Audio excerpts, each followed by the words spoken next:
It's 6:30 in the morning, and I am headed out to visit a place that has always been really special to me. I'm going to be visiting the original Vines of Eyrie Vineyard with owner and winemaker Jason Lett. There are very few vineyards that are as important as this one. Vineyards that have sort of planted the seed that would spring up into an entire wine industry.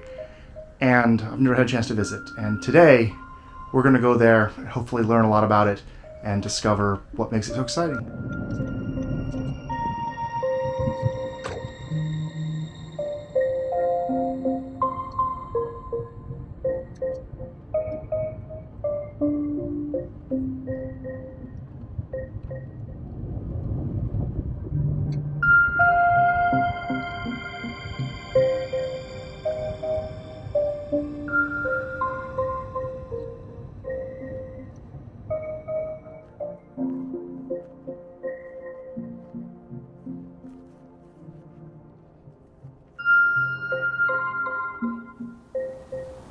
Hi, I'm Jason Lett with the Eyrie Vineyards.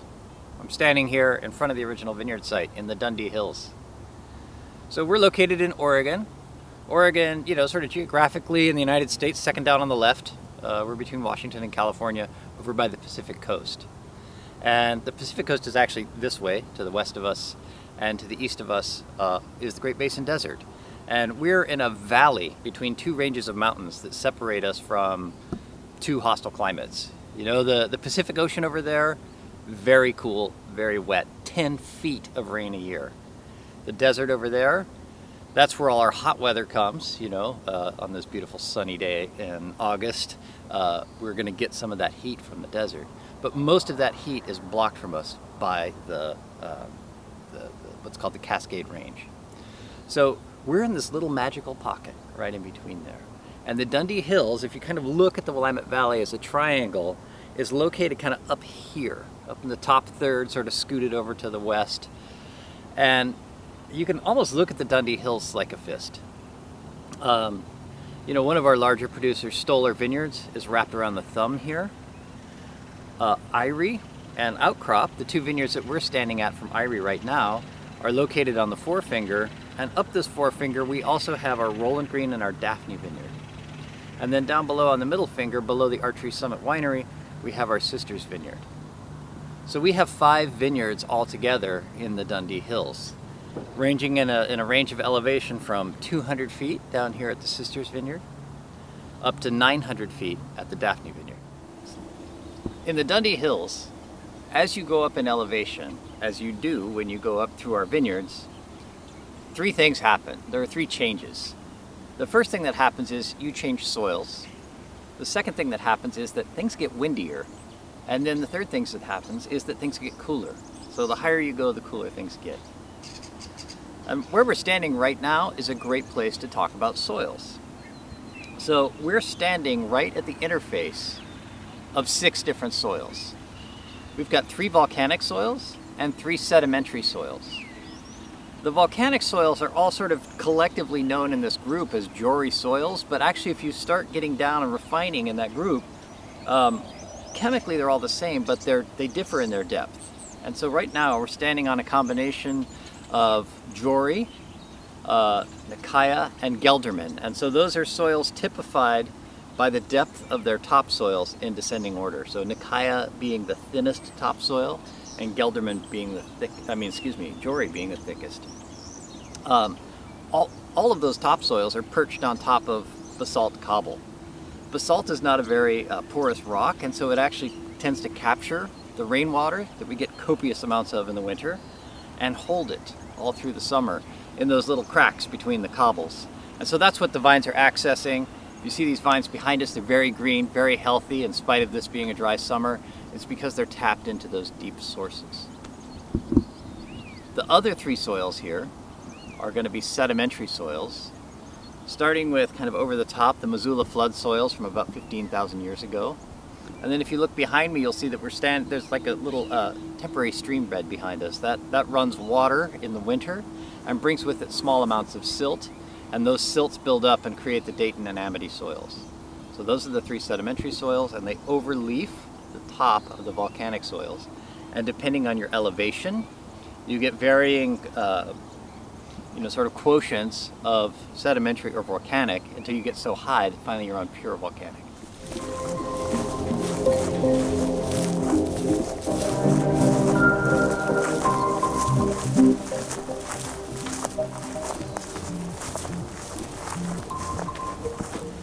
The other things that happen as you go up in elevation in the Dundee Hills is not just that soil change, but also more wind. So where we're standing right now, we receive winds from the west, and those winds usually kick up in the afternoon, 6 or 7 hours from now, and they get stronger through the evening, and they bring with them much cooler temperatures. So here in the Willamette Valley, we can have a high temperature as we're going to have today in the mid-90s, but then an evening temperature in the mid-50s. So that's a 40-degree temperature shift, and that really helps our acidities here. But it's that wind that carries the cool weather to us. And the higher you go, the windier things get, and the bigger that daily shift is. Finally, the third thing that happens is that things just get cooler. And this happens everywhere. The higher in elevation you go, the cooler things get. So like our Daphne vineyard, right at the peak of the Dundee Hills, might flower and ripen 12 days later than our sister's vineyard down at the bottom.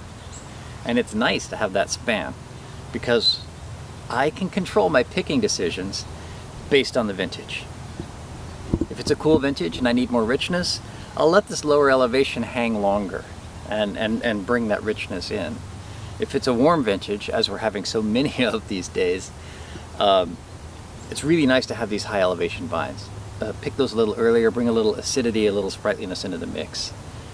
And that's how I can get away with making wine without adding acid, or having to deacidify, is because I have these vineyards, a whole spectrum of vineyards to play with, and it's super helpful.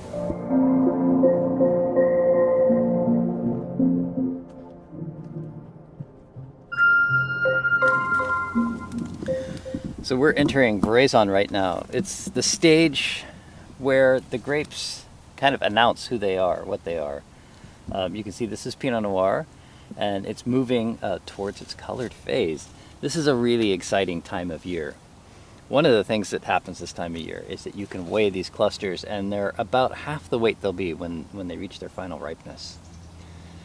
This year is, we have a lot more clusters than we did last year, thank God. But what you'll see is that the berries are quite small. So we're going to get a lot of intensity this year. Even once this cluster is fully expanded, it's probably only going to weigh about 80 or to 100 grams, which is, almost ideal for the kinds of wine that we want to make from this block. Yeah, so this is a great time of year to be looking at the vineyards. You can see that there's a lot of variation in these vines, in which vines are starting to color up. Like, look here, this vine is starting to get some nice purple berries, but if we jump a vine down here, this one is a little bit less ripe. And that's just genetic variation. That's actually something that we're looking for in the vineyards, because you don't want everything to be like perfectly consistent and cookie cutter. Complexity comes from variation. Complexity comes from diversity, and so that's what you see here in these vines. Really, oh, look over here. Like this vine here is an older vine, probably due to be retrunked, or maybe it's stressed out because the voles have been nibbling on its bark. Definitely appears to be the case. So this one here is coloring up faster than its neighbors because it thinks it doesn't have long to live. And if we don't step in and do something for this vine, it won't. So we'll be working on that this winter during pruning time. What would you step in and do for it? Well, these are own-rooted vines. So because the vines are own-rooted, you don't have to sort of worry about the rootstock overtaking the scion. And so you can actually grow a shoot from the base of the plant, train it up, and create a new trunk. I'm just trying to see if there's one close by where we've done that. I see one 3 rows over. So if you look here, okay, this is a shoot that we just started training up last year, and you can see it's growing out from down here. It's tapped into those old roots. This vine is planted 68, so it's 53 years old now. This young vine is on 53-year-old roots, and eventually we'll be able to trim this trunk away and have this brand new trunk in its place. It's a way to kind of revitalize the vine in situ. It's not something you can do with grafted vines. This is something you can only do with own-rooted vines. But own-rooted vines have their problems, and I'll go show you what those are.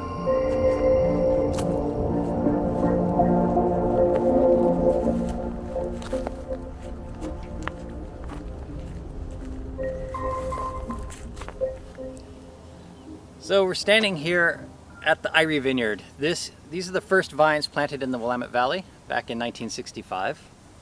These vines behind me here are in fact those first vines. However, they did not start here in this spot. They started at a nursery site that my father established south of us here, about an hour, within the Willamette Valley. But my father was starting with cuttings, sections of stick this long.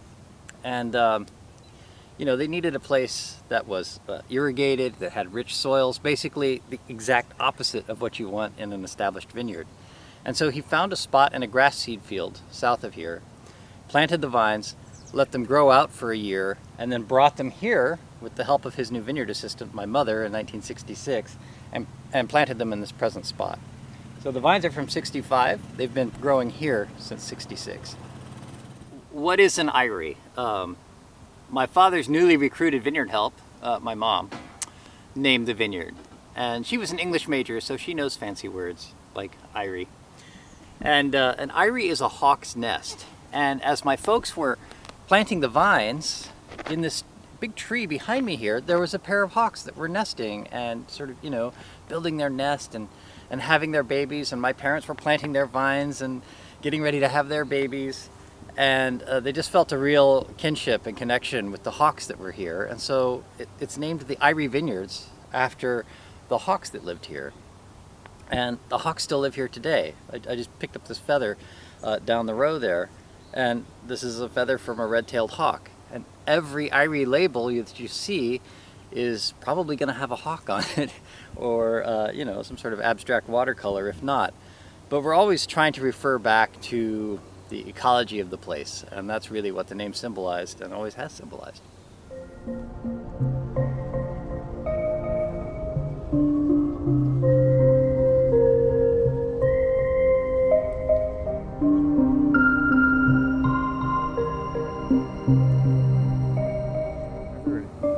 I know a bottle of bleach doesn't seem like it has very much to do with organic viticulture, and you're probably right. But this has a purpose, and we're just trying to slow the spread of phylloxera in the vineyards. Unless you're a European in the 19th century, you probably don't know what phylloxera is. Phylloxera is, it's an aphid basically that feeds on the roots of European grapevines. And it's defeated by planting vines on rootstocks, which is something that my father didn't want to do. So all of these vines are own-rooted, and we talked about retrunking. So own-rootedness has a lot of advantages. The vines have better access to water, you can retrunk them, training, pruning, disease resistance. There's lots of reasons that you want to have unrooted vines. Phylloxera is one of the reasons you don't. So I'm just going to wash my feet here, and then we'll go into a phylloxerated block.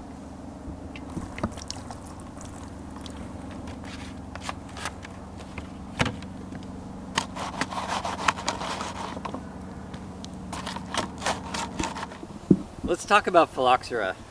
When I have winemakers and visitors from Europe, they always love this part of the vineyard because they haven't seen phylloxera in 120 years. I wish I could say the same.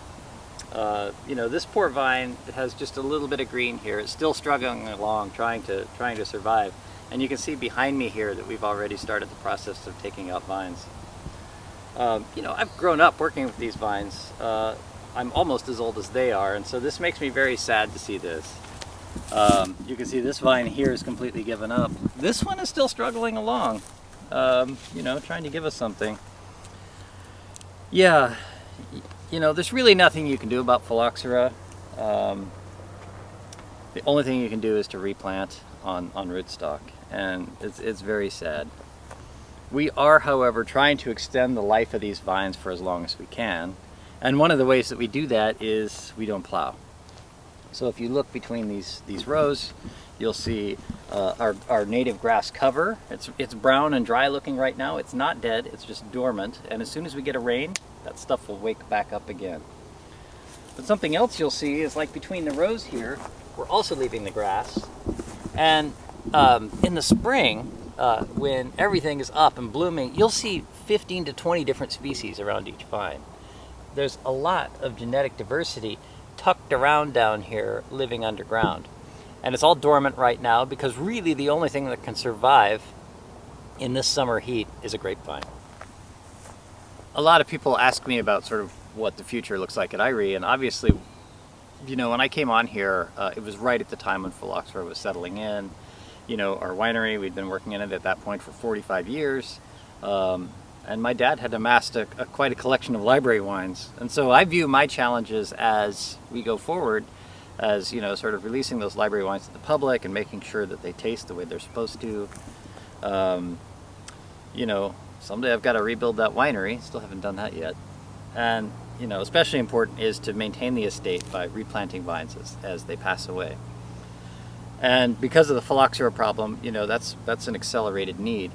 You can see this field behind me here is open. And so I'm following a traditional practice of fallowing here. These were pulled out 3 years ago. I'm going on the old Burgundian principle that you fallow for 7 years before you replant. And that's largely because there are fungal organisms in the ground breaking down the roots of those dead vines. And you want that process of decomposition to have fully completed before you plant again. At the same time, because we're leaving this field here, you know, we're adding carbon to the soil. You know, the soil is sort of recalibrating and getting ready for that next plantation. You know, it's very important, and one of our practices is that we don't fertilize, we don't irrigate, we don't plow. There's a lot of things we don't do. And a lot of people say, well, if you're not doing anything, how are you winemaking? And it comes down to the fact that, like, not doing something is actually harder than doing something. You know, this case in point, you know, if we were following standard practice and getting in there with a plow and plowing that down and immediately replanting and throwing in an irrigation system, we would be up and running and profitable in 3 years with vines. But instead we're taking this very long, slow, kind of natural, traditional approach to planting vines with the hopes that the quality of the wine down the road is going to justify that.